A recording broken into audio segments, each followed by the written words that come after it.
morning, ladies and gentlemen. This is week 15, so we have reached the end of the semester. Uh, I hope you are all well, and it really is left for us to do is to round up the semester and perhaps to set you on your way to write your final essays. I hope you have received the invitation to the Google Meet on Monday. So I hope to see you then. If you have already contacted me about your essays, great, even better. But especially if you have not, please.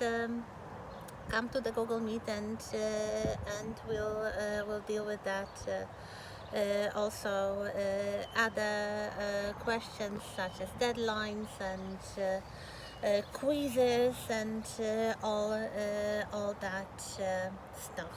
So, how to finish this course?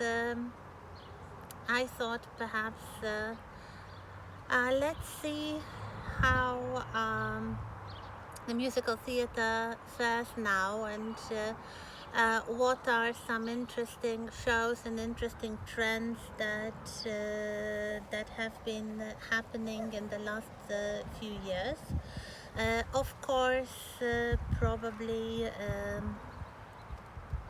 something that comes to everybody's mind right now is Hamilton, the record-breaking musical by Lin-Manuel Miranda, the actor and composer and lyricist who had quite an impressive dossier. But in 2015, he opened a show about one of America's founding fathers. And this was the musical that definitely became a game changer, that has been seen by many critics and fans of the genre and historians and basically by everybody. Also the jury of the Tony Awards as the musical that revolutionized the genre, that brought new music, new style, and really became a game changer. One of the effects of that was the record setting 16 nominations for the Tony Awards in 2016. Finally, the show won 11 awards, the highest number that year, including Best Musical, of course. It also received the Pulitzer Prize for Drama, which is a rare thing. So, but I thought that probably, if you are interested in musical theater as a genre, you have already seen Hamilton. There is a film version coming soon, so probably it will renew the interest in the show even more. But probably it would be interesting to see what happened after Hamilton and how Hamilton started to influence other shows. And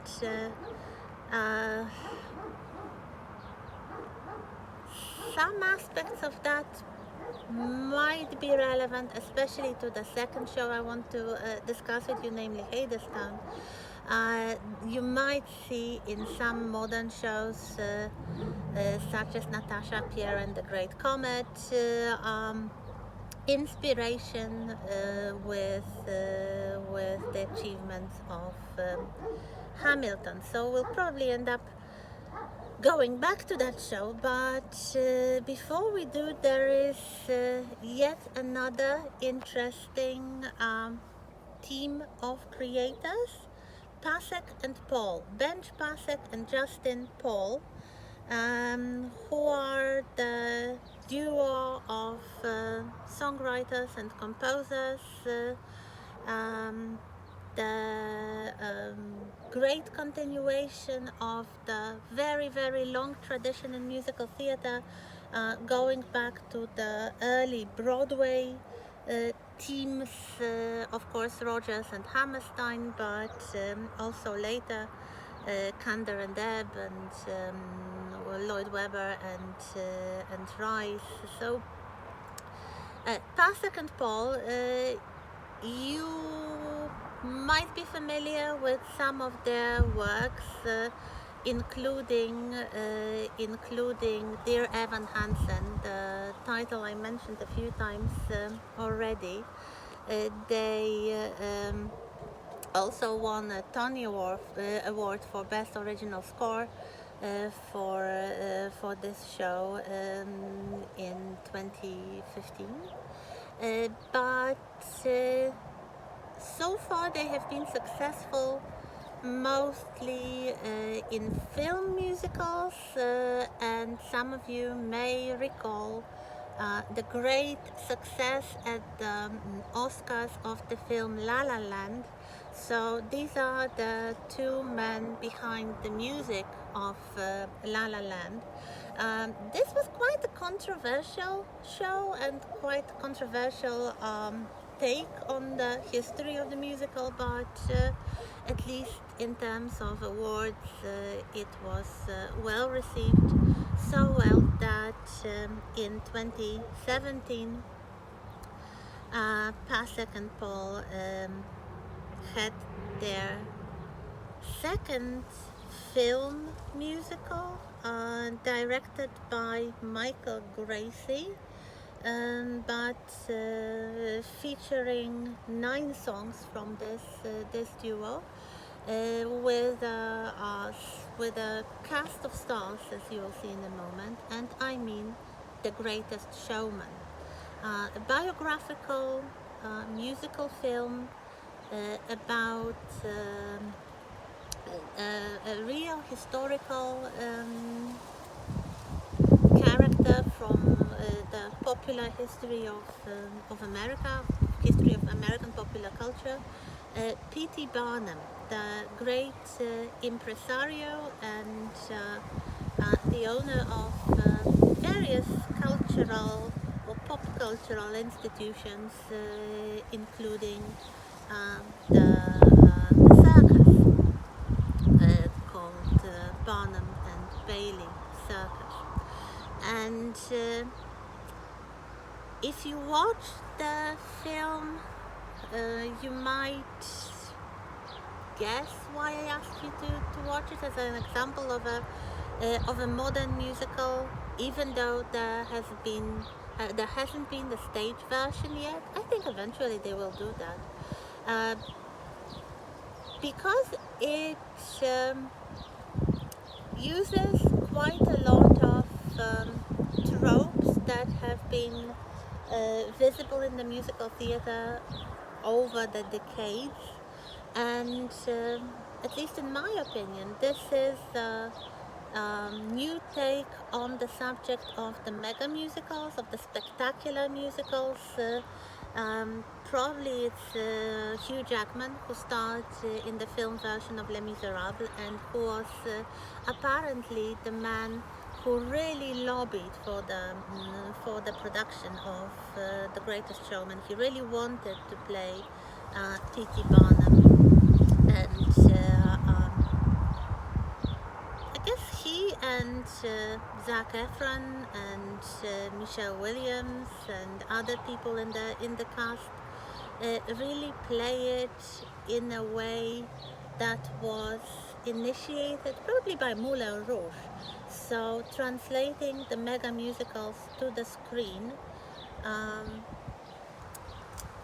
and setting the action once more in the late 19th century. I guess this is something that the musical theater will never be completely free of.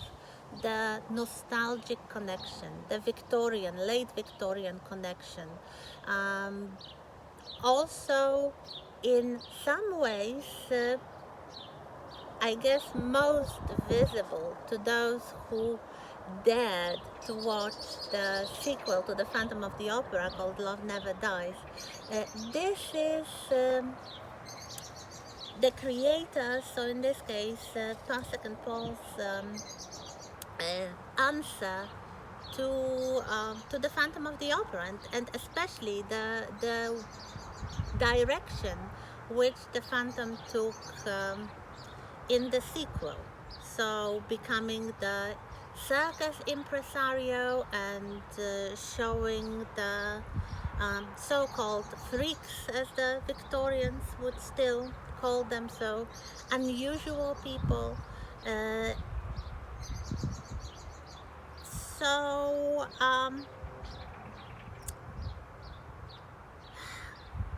if you were here with me, I would ask you how you liked it. And I would probably tell you that I really wanted to like this film. I really wanted to enjoy the music, and I really wanted to be carried away by this deep, humanist, optimistic message of this film, and somehow I couldn't. And I thought for a long time what didn't click for me, and I thought about many things. Perhaps the fact that the figure, the central hero, P.T. Barnum, was so whitewashed in this film, and the real, bless you. And the real impresario wasn't such a humanist, so much after helping all the underprivileged and handicapped people to gain employment and to express themselves, but rather he was, as many showmen, historical and present, after the financial gain and nothing more. Also, those nods towards the Phantom of the Opera, or rather this unfortunate Love Never Dies. So if you observe, there is this scene. It's a wonderfully made scene. It's absolutely beautiful in terms of choreography and filming. When Barnum and his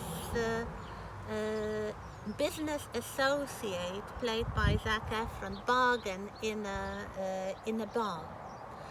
They drink and they try to have a business deal, or Barnum tries to encourage his younger friend to join the business. And this was exactly like an improved, it was improved, but a copy of the very similar scene from Love Never Dies, when the Phantom tries to bargain with Raoul Descheny about the employment of Christine as the star of the circus show. So that was one thing, and of course this whole subplot about the opera diva and the big song that the diva delivers. And I remember last year, I talked with the previous edition of this course, and I asked the students how they liked the big star number. The title was Never Enough, sung by the actress who played another real historical character, Jenny Lind, the great soprano, Swedish soprano. So yes, we have another story featuring a Swedish soprano being employed to star in a circus show in America. How far can you go? And I asked the students, did they like the songs? And to my surprise, many of the students said, yes, this was a great song. And I thought, goodness me, have you ever heard opera? This, for me, of course, you are absolutely free to disagree, but this was a kind of show you would hear at television talent show, made by people who pretend they know how to sing opera.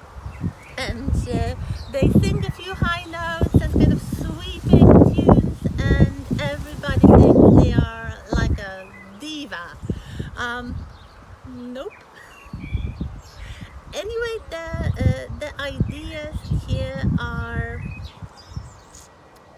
I would say, noteworthy, and especially the central song, the central number, entitled "This Is Me," which was, of course, an Oscar bid. They didn't get the Oscar for it, but they had a nomination. This was marketed as a song of humanity, of liberation, of finding the courage to express your personality and your uniqueness, even if you are what the Victorians would call the freak. If you remember the scene in the movie, this is sung by the circus performers as they are not admitted to a party for rich sponsors. They decide to stand up. So we have this moment of people standing up for their rights, going back probably all the way to Hugh Jackman's great role in Les Miserables. So another group of underprivileged, poor people, neglected and shunned by the society, who decide enough is enough and they want to express themselves. I'm not sure if you found it. I'll try to find it and send you a link. But there was a big online campaign for this film featuring dance tutorials. So you would have the choreographer and the dance masters from the film instructing the viewers how to follow the choreography of this precise number, "This Is Me," and to film their own renditions of this dance and to kind of join into the celebration of diversity and humanity. Um, but if you know anything about the Victorian reality of those circuses and the life of some real Victorian freaks, in inverted commas, they were never that joyous and they were never that liberating. So I don't know. Well, many people like this film, and as I said already, I tried to like it. I wanted to like it, but too many of the notes sounded insincere to me, probably.